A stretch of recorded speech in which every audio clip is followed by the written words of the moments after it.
আপত্তি সমূহের জবাব। এক, গোত্রের নেতাদের উপরোক্ত আপত্তি ও অপবাদ সমূহের জবাবে নূহ বলেন, হে আমার কওম, আমি যদি আমার প্রভুর পক্ষ হতে স্পষ্ট দলিলের উপরে থাকি, আর তিনি যদি তার পক্ষ হতে আমাকে রহমত দান করেন, আর সেসব থেকে যদি তোমাদের চক্ষু অন্ধ থাকে, তাহলে কি আমি তা তোমাদের ইচ্ছার বিরুদ্ধে তোমাদের উপরে চাপিয়ে দিতে পারি? রিভ 11:28। একথা দ্বারা বোঝানো হয়েছে যে, নবুয়াত ও রিসালাত চেয়ে পাওয়া যায় না। এটা সুস্পূর্ণরূপে আল্লাহর ইচ্ছাধীন। তিনি মানুষের জন্য কোন ফেরেশতাকে নয়, বরং তার মনোনীত কোন মানুষকেই নবী করে পাঠিয়ে থাকেন স্পষ্ট দলিল প্রমাণ সহকারে। নূহ তার কওমকে আরো বলেন, তোমরা কি এ বিষয়ে আশ্চর্যবোধ করছো যে, তোমাদের পালনকর্তাদের পয়গাম তোমাদের মধ্য থেকে একজনের মাধ্যমে তোমাদের কাছে এসেছে, যাতে সে তোমাদের ভীতি প্রদর্শন করে ও তার ফলে তোমরা আল্লাহর অনুগ্রহপ্রাপ্ত হও। রাফ 7:63। আল্লাহ বলেন, কিন্তু তারা নূহকে মিথ্যা সাব্যস্ত করে। তখন আমি তাকে ও তার নৌকারোহী সাথীদেরকে মুক্ত করি এবং আমাদের আয়াত সমূহে মিথ্যারোপকারীদের ডুবিয়ে দিয়েছি। বস্তুত তারা ছিল জ্ঞানান্ধ। রাফ 7:64। মুসলিম উম্মার মধ্যে একদল লোক শেষনবী মুহাম্মদ সাল্লাল্লাহু আলাইহি ওয়াসাল্লাম কে নূরের নবী বলে পরোক্ষভাবে তাকে ফেরেশতা নবী বানাতে চায়। এভাবে তারা বিগত যুগের কাফিরদের সন্দেহবাদের অনুসরণ করে মাত্র। অথচ আল্লাহ বলেন, যদি আমি কোন ফেরেশতাকে রাসূল করে পাঠাতাম, তবে সে মানুষের আকারে হতো। কিন্তু এতেও তারা ওই সন্দেহই প্রকাশ করত, যা এখন করছে। আম 6:9। 2, তাদের দ্বিতীয় আপত্তির জবাবে নূহ বলেন, আমি কোন গরীব ঈমানদার ব্যক্তিকে তাড়িয়ে দিতে পারি না। তারা অবশ্যই তাদের পালনকর্তাদের দিদার লাভে ধন্য হবে। বরং আমি তোমাদেরই মূর্খ দেখছি। হে আমার কওম, আমি যদি ওইসব লোকদের তাড়িয়ে দেই, তাহলে কে আমাকে আল্লাহর পাকড়াও থেকে রক্ষা করবে? তোমরা কি উপদেশ গ্রহণ করবে না? রিদ 11:29-30 আয়াত 26:111-115। 3, তৃতীয় আপত্তির জবাবে তিনি বলেন, তোমাদের দৃষ্টিতে যারা দিনহীন অবাঞ্ছিত ব্যক্তি তাদেরকে আল্লাহ কোনরূপ কল্যাণ দান করবেন না।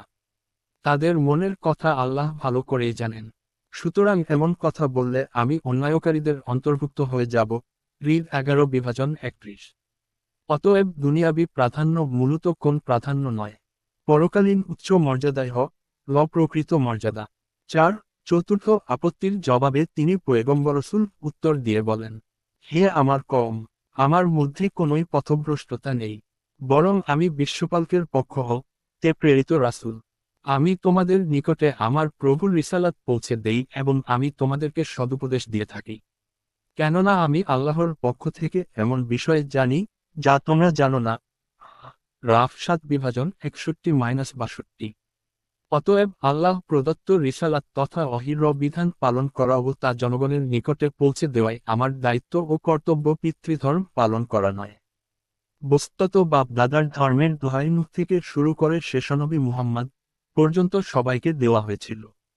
আর সে কারণে প্রায় সকল নবীকেই স্ব জাতির নিকট থেকে চরম নির্যাতন ভোগ করতে হয়েছিল।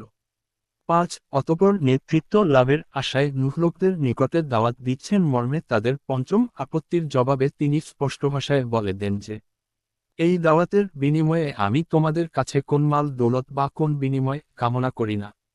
আমার পুরস্কার তো কেবল বিশ্বপালকের আল্লাহর নিকটেই রয়েছে। আরা 26:109, ইউনুস 10:72, রিদ 11:29। বস্তুতপক্ষে সকল নবী একথা বলেছেন। শেষনবী মুহাম্মদ এর কাছে এসে তার কওমের নেতারা যখন নেতৃত্ব গ্রহণের অথবা মাল দৌলতের বিনিময়ে তাওহীদের দাওয়াত পরিত্যাগের প্রস্তাব দিয়েছিল, তখন তিনি তা প্রত্যাখ্যান করে বলেছিলেন, যদি তোমরা আমার ডান হাতে সূর্য ও বাম হাতে চন্দ্র এনে দাও, তথাপি আমি যে সত্য নিয়ে আগমন করেছি তা পরিত্যাগ করব না। আর রাহিকপ্রি 97। বস্তুত শিরকের মাধ্যমে দুনিয়ার অর্জন সহজলভ্য হয় বিধায় যুগ যুগ ধরে দুনিয়া পূজারী এক শ্রেণীর বকধার্মিক লোক মূর্তি, কবর ও মাজার নিয়ে পড়ে আছে। লোকেরা তাদেরকে আল্লাহর অলি ভাবে, অথচ ওরা মূলত শয়তানের অলি। ইব্রাহিম এদের উদ্দেশ্যেই বলেছিলেন, হে প্রভু, এর মূর্তিগুলি বহু লোককে পথভ্রষ্ট করেছে। এক্ষণে যারা আমার অনুগামী হয়েছে, কেবল তারাই আমার দলভুক্ত। আর যারা আমার অবাধ্যতা করেছে তাদের ব্যাপারে আপনি সবকিছু, নিশ্চয় আপনি ক্ষমাশীল ও দয়াবান। ইব্রাহিম 14:36। নিঃসন্দেহে যারা শেষনবী মুহাম্মদ সাল্লাল্লাহু আলাইহি ওয়াসাল্লাম এর সত্যিকার অনুসারী হবে, কেবল তারাই আখেরাতে মুক্তি পাবে। যেহেতু শিরকপন্থীদের জন্য আল্লাহ জান্নাতকে হারাম করেছেন, মায়দা 5:72, সেহেতু শিরকের মাধ্যমে দুনিয়া